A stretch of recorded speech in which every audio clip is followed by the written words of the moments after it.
ನಮಸ್ಕಾರ ಸ್ನೇಹಿತರೆ. ಹಿಂದಿನ ವಿಡಿಯೋದಲ್ಲಿ ಗೂಗಲ್ ಶೀಟ್ ಮಾಡೋದು ಹೇಗೆ, ಗೂಗಲ್ ಶೀಟ್ ಅಲ್ಲಿ ನಾವು ಆಟೋಮೇಷನ್ ಮಾಡ್ಕೊಳ್ಳೋದು ಹೇಗೆ, ಮತ್ತೆ ನಿಫ್ಟಿ 500 ನಾನು ಸ್ಟಾಕ್ ನೇಮ್ ಹಾಕಿ ಮಾಡಿದ್ದೆ.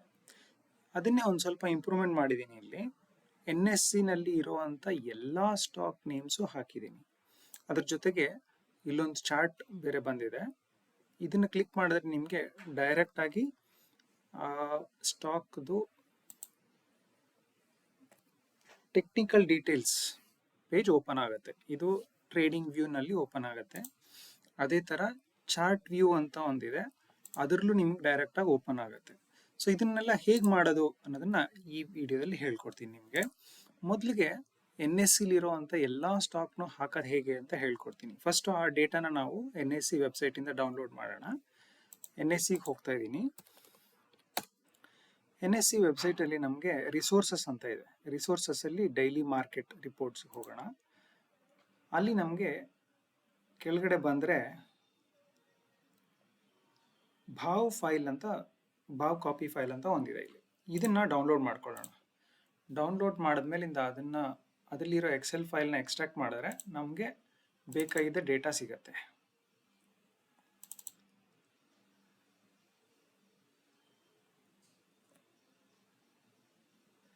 ಇದರಲ್ಲಿ ಸೀರೀಸ್ ಅಂತ ಏನಿದೆಯಲ್ಲ, ಈ ಸೀರೀಸ್ ಅಲ್ಲಿ ಈಕ್ವಿಟಿ ಇರೋವಂಥದ್ದು ಮಾತ್ರ ನಮಗೆ ಬೇಕು. ಫಸ್ಟ್ ಅದಕ್ಕಿಂತ ಮುಂಚೆ ಒಂದು ಸ್ವಲ್ಪ ನಾವು ಇಲ್ಲಿ ಬೇಸಿಕ್ ನಮ್ದು NSE ಕೋಲನ್ ಎಲ್ಲ ಏನು ಬೇಕೋ ಅದನ್ನೆಲ್ಲ ಹಾಕೊಳ್ಳೋಣ ಫಸ್ಟ್ ಇಲ್ಲಿ. ಸೊ ಸುಮ್ಮನೆ ಒಂದು A ಅಂತ ಹಾಕೊಳ್ತೀನಿ, ಆಮೇಲೆ B ಅಂತ ಹಾಕೋತೀನಿ. ಏನಕ್ಕೆ ಅಂತ ತೋರಿಸ್ತೀನಿ.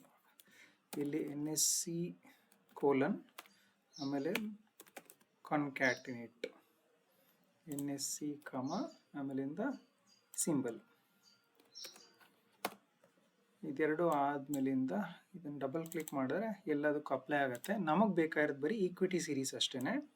ಸೊ ಆ ಸೀರೀಸ್ ಮಾತ್ರ ತಗೊಳ್ಳೋಣ. ಫಸ್ಟ್ ಇಲ್ಲಿ ಫಿಲ್ಟರ್ಗೆ ಹಾಕ್ಬಿಟ್ಟು ಇಲ್ಲಿ ಈಕ್ವಿಟಿ ಸೀರೀಸ್ ಮಾತ್ರ ತಗೊಳ್ಳಿ. EQ ಅಂತ ಇದೆಯಲ್ಲ, ತಗೊಂಡ್ರೆ ನಮಗೆ ಇಲ್ಲಿ ಎಲ್ಲದು ಹೈಲೈಟ್ ಆಗುತ್ತೆ. ಸೊ ಇದಿಷ್ಟನ್ನು ನೀವು ಇವಾಗ ಆ ಫೈಲಲ್ಲಿ ಹಾಕ್ಬೋದು. ಸೊ ಈ ನೆಕ್ಸ್ಟ್ ಕಾಲಮಲ್ಲಿ ನಾವೇನು ಮಾಡ್ಕೊಂಡ್ವಲ್ಲ NSE ಕೋಲನ್ ಅಂತ, ಇದಿಷ್ಟು ಕಾಪಿ ಮಾಡಿ ನಿಮ್ಮ ಫೈಲಲ್ಲಿ ಅದನ್ನು ಪೇಸ್ಟ್ ಮಾಡ್ಬೋದು. ಪೇಸ್ಟ್ ಮಾಡಿದ್ರೆ ಅಷ್ಟು NSEಲಿರೋ ಅಷ್ಟು ಫೈಲ್ದು, ಅಷ್ಟು ಸ್ಟಾಕ್ದು ನಿಮಗೆ ಇವಾಗ ಸಿಗತ್ತೆ. ಆಲ್ಮೋಸ್ಟ್ 2000+ ಇದೆ ಅಂತ ಅನ್ಕೊಳ್ತೀನಿ. ನೋಡೋಣ ಒಂದ್ಸತಿ.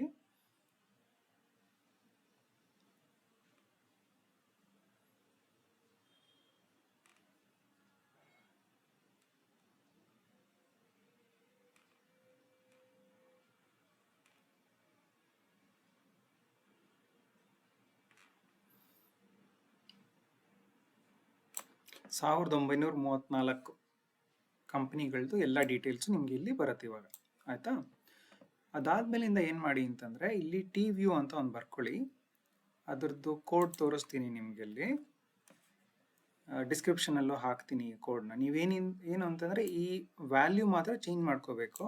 ಇಲ್ಲಿ A4 ಅಂದ್ರೆ ನಮ್ಮ ಸ್ಟಾಕ್ ನೇಮ್ ಫಸ್ಟ್ ಒನ್ ಇರೋದು A4 ನಲ್ಲಿ, ಅದನ್ನ ನೀವು ಇಲ್ಲಿ ಚೇಂಜ್ ಹಾಕೊಂಡ್ರೆ ನೀವು ಇದ್ರದ್ದು ಚಾರ್ಟ್ ಹೈಪರ್ ಲಿಂಕ್ ಸಿಗುತ್ತೆ. ಡೈರೆಕ್ಟ್ ಆಗಿ ನಿಮಗೆ ಟೆಕ್ನಿಕಲ್ ಚಾರ್ಟ್ ಇದರಲ್ಲಿ ಸಿಗುತ್ತೆ ನಿಮಗೆ. ಆಯ್ತಾ? ಅದೇ ಚಾರ್ಟ್ ವ್ಯೂ ನಾವು ನೋಡಬೇಕು ಅಂತಂದ್ರೆ ನಮಗೆ NSE ಕೋಲನ್ ಬೇಕಾಗಿಲ್ಲ. ಅದಕ್ಕೆ ನೀವೇನು ಎಕ್ಸೆಲ್ ಅಲ್ಲಿ ನಾರ್ಮಲ್ ಸಿಂಬಲ್ ಇತ್ತಲ್ವ, ಅದನ್ನ ಮಾತ್ರ ಕಾಪಿ ಮಾಡಿಬಿಟ್ಟು ಇಲ್ಲಿ ಪೇಸ್ಟ್ ಮಾಡ್ಕೊಳ್ಳಿ. ಪೇಸ್ಟ್ ಮಾಡಿಕೊಂಡು ಆಮೇಲಿಂದ ಅದಕ್ಕೆ ಸಪ್ರೇಟಾಗಿ ಒಂದು ಹೈಪರ್ ಲಿಂಕ್ ಇದೆ. ಹೈಪರ್ ಲಿಂಕ್ ಆದ್ಮೇಲಿಂದ chartinc.com ಸ್ಟಾಕ್ಸ್, ಆಮೇಲೆ ಇಲ್ಲಿ ಆಂಪರ್ಸೆಂಟ್, ಮತ್ತೆ ಈ ಏನು ಸ್ಟಾಕ್ ನೇಮ್ ಇದೆಯಲ್ಲ ಅದು ಬೇಕಾಗಿರೋದು ನಮಗೆ. ಸೊ ಇಲ್ಲಿ ನೇಮ್ ಅಂತ ಹಾಕ್ಕೊಳ್ತೀನಿ. ನಮಗೆ ಈ ಕಾಲಮ್ ಬೇಕಾಗಿಲ್ಲ. ಇಲ್ಲಿ ಈ ಹೈಪರ್ ಲಿಂಕ್ ಸಿಗೋಕ್ಕೋಸ್ಕರ ಮಾತ್ರ ಇದನ್ನ ಹಾಕ್ಕೊಂಡಿರೋದು. ಇದನ್ನು ನಾವು ಹೈಡ್ ಮಾಡ್ಕೊಳ್ಳೋಣ, ಬೇಕಾಗಿಲ್ಲ ನಮಗೆ. ಅದೇ ಥರ ಈ ಲಾಜಿಕ್ ಅನ್ನೋದು ನಮಗೆ ಬೇಕಾಗಿಲ್ಲ, ಇದನ್ನು ಹೈಡ್ ಮಾಡ್ಕೊಳ್ಳೋಣ. ಆಯಿತಾ? ಆಮೇಲೆ 52 ವೀಕ್ ಹೈ ಬೈ ಲೋ, ಈ ಡೇಟಾನು ನಮಗೆ ಬೇಕಾಗಿಲ್ಲ. ಯಾಕೆಂದರೆ ನಾವು ರೇಷೋ ಆಗಲೇ ತಗೋತಾ ಇದ್ದೀವಿ ಅದನ್ನು. ನಮಗೆ 52 week high by low ratio ತಗೋತಾ ಇದ್ದೀವಿ, ಅದು ಬೇಡ ನಮಗೆ, ಅದಕ್ಕೋಸ್ಕರ. ಆಮೇಲೆ ಈ ಹೈಪರ್ ಲಿಂಕ್ ಎರಡು ಹಾಕ್ಕೊಂಡ್ಮೇಲಿಂದ ನೀವು ಅದನ್ನು ಹೈಲೈಟ್ ಮಾಡಿ ಡಬಲ್ ಕ್ಲಿಕ್ ಮಾಡಿದ್ರೆ ಎಲ್ಲದಕ್ಕೂ ಅದು ಅಪ್ಲೈ ಆಗುತ್ತೆ.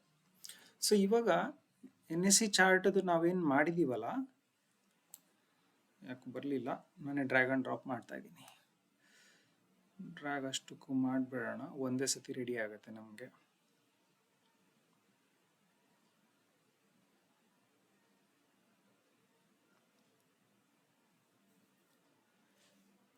ಕೆಲವು ಸತಿ ಡೇಟಾ ಪುಲ್ ಮಾಡೋಕ್ಕೆ ಆಗಲಿಲ್ಲ ಅಂತಂದಾಗ ನಿಮಗೆ ಹ್ಯಾಶ್ NA ಅಂತ ತೋರಿಸುತ್ತೆ. ಸೊ ಏನು ಪ್ರಾಬ್ಲಮ್ ಏನಿಲ್ಲ, ಹಾಗೆ ಬಿಟ್ಟಿರ್ಬೋದು ಅದನ್ನು, ಆಯಿತಾ. ಇವಾಗ ನೋಡಿ ಎಲ್ಲದ್ರದ್ದು ಬಂತು.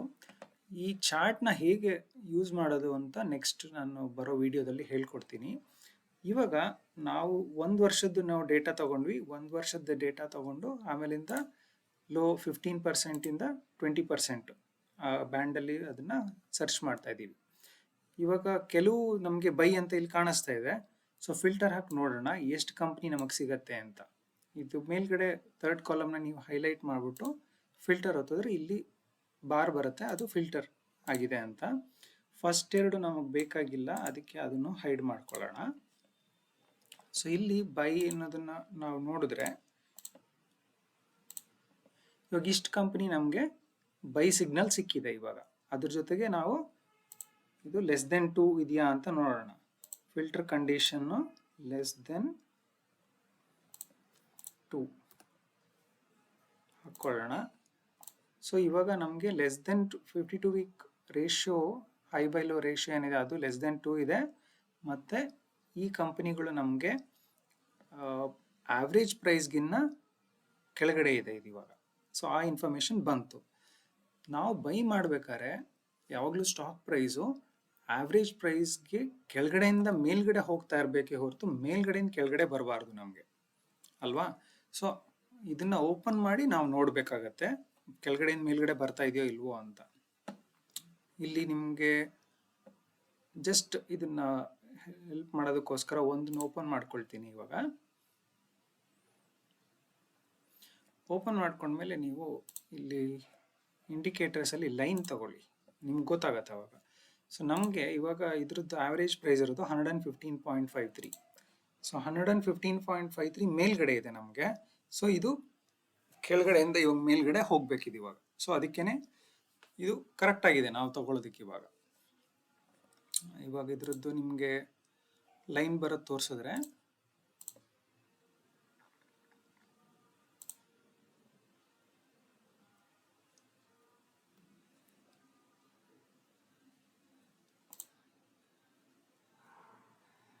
ಟ್ರೆಂಡ್ ಲೈನ್ ಬೇಡ, ಇನ್ಫೋ ಲೈನ್ ಹಾಕೋಣ.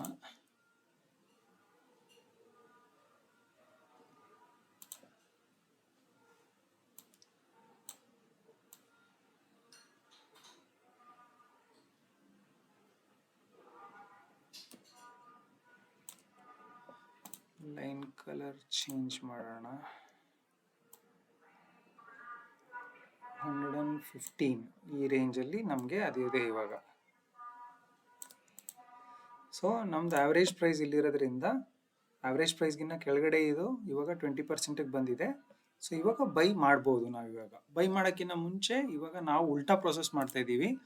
ಮುಂಚೆ ಕಂಪ್ನಿದು ಎಲ್ಲ ಫಂಡಮೆಂಟಲ್ಸ್ನ ಚೆಕ್ ಮಾಡಿ ಆಮೇಲಿಂದ ಇಲ್ಲಿ ಬರ್ತಾ ಇದ್ವಿ. ಇವಾಗ ನಾವು ಉಲ್ಟಾ ಹೋಗ್ತಾ ಇದ್ದೀವಿ. ಫಸ್ಟು ಈ ಪ್ರೈಸ್ ಬ್ಯಾಂಡ್ ನೋಡಿಬಿಟ್ಟು ಆಮೇಲಿಂದ ಅದರದ್ದು ಫಂಡಮೆಂಟಲ್ಸ್, ಅಂದರೆ ಅದು 52 ವೀಕ್ ಹೈ ಬೈ ಲೋ ಇದೆಯಾ, ಡಿವಿಡೆಂಡ್ ಕೊಡ್ತಾ ಇದ್ದಾರಾ ಇಲ್ವಾ, ಆಮೇಲಿಂದ ಸ್ಟಾಕ್ ಎಡ್ಜ್ನಲ್ಲಿ ಫಂಡಮೆಂಟಲ್ ಪೇಜ್ನಲ್ಲಿ ಎಲ್ಲದು ಪಾಸಿಟಿವ್ ಇದೆಯಾ, ಮತ್ತು ಸ್ಟೇಕ್ ಹೋಲ್ಡರ್ ಯಾವುದು ಪ್ಲೆಡ್ಜ್ ಮಾಡಿಲ್ವಾ, ಅದನ್ನೆಲ್ಲ ಚೆಕ್ ಮಾಡಿಬಿಟ್ಟು ಆಮೇಲಿಂದ ಬೈ ಮಾಡ್ಬೋದು. ನಾವೀಗ ಉಲ್ಟಾ ಪ್ರೊಸೆಸ್ ಮಾಡ್ತಾ ಇದ್ದೀವಿ. ಯಾಕೆಂದರೆ ನಮ್ಗೆ ತುಂಬ ಕಂಪ್ನಿಗಳದ್ದು ಒಂದು ಶಾರ್ಟ್ ಲಿಸ್ಟ್ ಬೇಕಲ್ವ, ಅದನ್ನು ಇವಾಗ ಮಾಡ್ಕೊಂಡಿದ್ದೀವಿ ನಾವಿವಾಗ.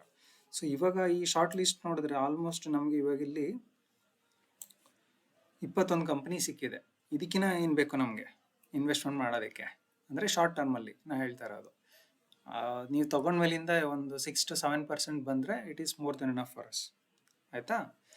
ಸೊ ಈ ವಿಡಿಯೋನ ಇಲ್ಲೇ ಕ್ಲೋಸ್ ಮಾಡ್ತಾ ಇದ್ದೀನಿ. ಮುಂದಿನ ವಿಡಿಯೋ ಮತ್ತೆ ಬರ್ತೀನಿ. ಮುಂದಿನ ವಿಡಿಯೋದಲ್ಲಿ REIT ಮತ್ತು INVIT ಬಗ್ಗೆ ಹೇಳ್ಕೊಡ್ತೀನಿ. Thank you.